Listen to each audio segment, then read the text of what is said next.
Good morning and a warm welcome to your show, Sunny Mornings in Boston. I'm your host, Melissa, and it's Monday, May 18th. You'll be interested to know, 46 years ago, today, in 1980, scientists began a focused scientific study of Mount St. Helens, sending field teams to monitor steam vents, seismic patterns, and evolving crater activity. That coordinated research established new monitoring methods and data collection standards that advanced volcanic science and improved community preparedness. So now you know. And now, it's time for the weather report. This morning, it's mostly sunny, and it feels like 59 degrees, with 4-mile-per-hour wind. The sunset will take place at 8:01, and it will rise again tomorrow at 5:16. It looks like we're in for a mostly sunny day, with a high near 77, accompanied by a light east breeze around 6 miles per hour. If you're inland, it will hit a high of 78. Tonight, expect partly cloudy skies with a low around 62 and a moderate south wind around 8 miles per hour with a slight chance of rain, less than 1/10 of an inch possible. The nearshore buoy at Cape Cod Bay reads 53 degrees for the water temperature. Looking ahead in the weather. Tuesday will be mostly sunny and warm with a high near 90 and a southwest breeze of 7 to 13 miles per hour, with a slight chance of showers and thunderstorms late afternoon into early evening. Showers and thunderstorms become likely Wednesday afternoon into the evening with a high near 88 and northwest winds gusting around 12 miles per hour Wednesday night. Then much cooler Thursday with highs near 67 and fair conditions into Friday. Bonjour, food enthusiasts. This podcast is brought to you by Versailles Cafe and Pastries in Encinitas. Nestled on El Camino Real South, just north of Encinitas Boulevard, this cafe is a haven for culinary delights. Indulge in their amazing Eggs Benedict or their gluten-free crepes. You can grab a panini for lunch or just breeze on through to get your morning coffee. They are open every day from 8 to 5. So stop on by and don't forget to tell them Sunny Morning sent you. In local news, the New England Patriots' 2026 schedule was revealed on Thursday, featuring a tough lineup after last season's surprising run to Super Bowl 60.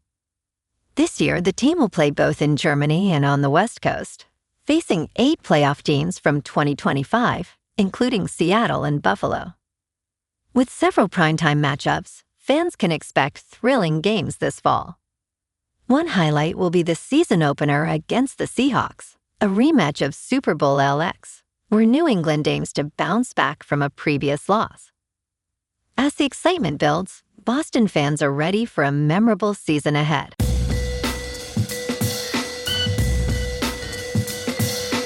Now on to sports.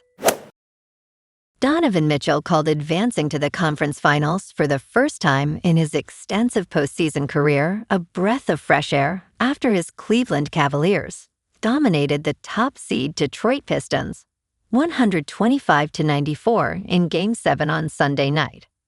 The Cavs had lost in the second round in each of the past 2 seasons and had not made the conference finals since 2018. Game 1 of the Eastern Conference Finals begins Tuesday against the New York Knicks at Madison Square Garden.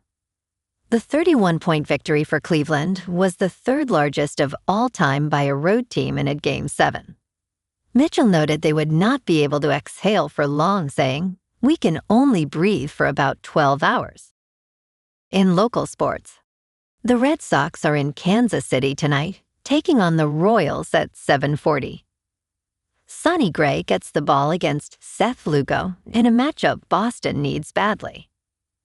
The Sox sit at 19-27 after getting embarrassed 8-1 by Atlanta yesterday. Brian Bayo got shelled early, and the offense mustered just 1 run. They're 2-5 their last 7 and the division race is slipping away fast. Bray's been solid, but so has Lugo, so this is a pitching duel on paper. Problem is, Boston's not scoring. They gotta find runs in a hurry starting tonight in Kansas City.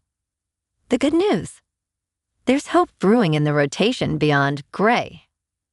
Young lefties Connelly early and Payton Tolle are becoming a wicked 1-2 punch.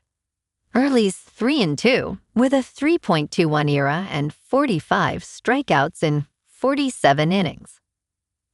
Tolle's been even better, a 2.05 ERA with a sub-.800 YIP. Against Atlanta's best offense in baseball, they combined to allow just 4 runs over 13 innings. That's the kind of dominant front end that wins in May and beyond, if the bats ever wake up.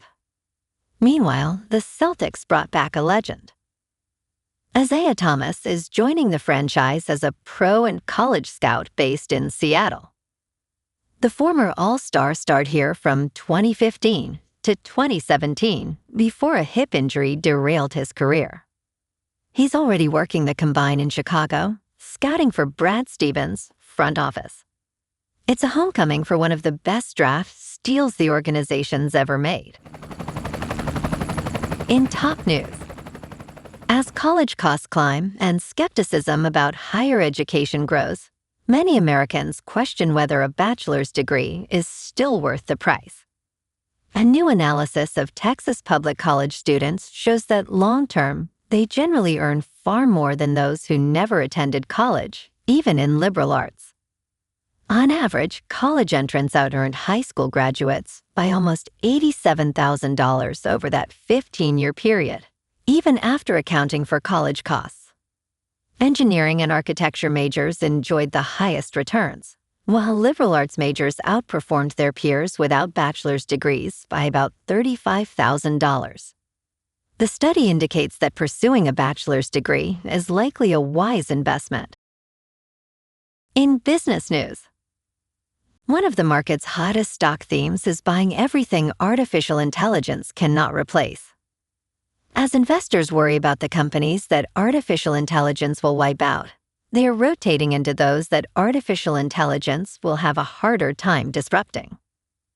The HALO trade, as it is called, is working. HALO, which stands for Heavy Assets, Low Obsolescence, was coined by Josh Brown, co-founder and chief executive officer of Ritholtz Wealth Management, in February. Brown believes this trend is one of the most important investment trends of the year. Goldman Sachs and Morgan Stanley have incorporated HALO into their investment research in 2026 as HALO stocks perform well across the board. Some examples include FedEx and ExxonMobil, both up close to 30% since the beginning of the year, while Coca-Cola has risen close to 17%. HALO companies require meaningful hard physical assets to generate revenue, and they're durable.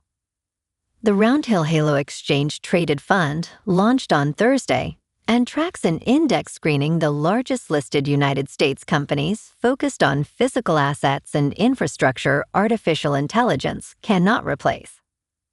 Brown stated on CNBC's Halftime Report that there is nothing you could type into a large language model that would negatively affect these companies. He mentioned that some of the top holdings in the fund include Cummins, AutoZone, TFI International, CSX, J.B. Hunt, and Lennox. Roundhill recently had significant success with its Memory Exchange Traded Fund, which hit $9.8 billion in assets in 43 days, the fastest ever for an exchange-traded fund. Brown emphasized that their new exchange-traded fund is not a bet against artificial intelligence, but a way to remain invested in a changing world. In crypto movement, Bitcoin is down 5% over the weekend to about $77,000. Ethereum is down 7% to just over $2,000. And XRP is down 7% to $1.38. Moving on to a more local vibe. In our community spotlight on health and wellness, we are working with a national Pilates studio to bring you some free classes, so listen up. Check out Club Pilates. With several locations in the Boston area, Pilates presents a comprehensive wellness approach, cultivating strength, reducing tension, and elevating mental well-being. Scientific research affirms its benefits. So now you can check out Club Pilates for a free class. With locations in Canton, Wellesley, Hingham, Brookline, and Framingham, just be sure to tell them Sunny Mornings sent you by. And now, back to the show. Let's talk tech. Apple's Siri revamp could include auto-deleting chats. Privacy will be a major theme when Apple unveils a new version of Siri at the Worldwide Developers Conference in June, according to Bloomberg's Mark Gurman. The Siri relaunch is widely seen as Apple's big chance to reestablish its relevance in artificial intelligence. As part of that effort, company executives will argue that they're taking a more privacy-friendly approach than most other artificial intelligence companies. Apple will reportedly launch the first standalone Siri app, powered by Google Gemini, offering users a chatbot experience reminiscent of ChatGPT.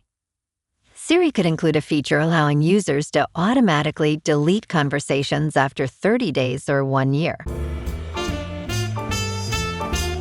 And in entertainment news, in the first big deal to go down at the Cannes market, Amazon has swooped on most international rights to Jonathan Bailey and Natalie Portman's psychological thriller, Pumping Black. Set in the competitive world of professional cycling, Pumping Black follows cyclist Taylor Mace, who at 35 years old is finding himself aging out of the sport. He is taken under the wing of Andrea Leith, a doctor driven by her own thirst for victory and power. As the race to the Tour de France progresses, Taylor must take increasingly dark measures to protect his secret.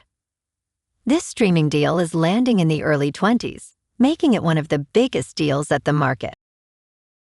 Well, alrighty folks, it's time for the quote of the day. And today, our quote comes from the American physicist and Nobel laureate, Richard Feynman.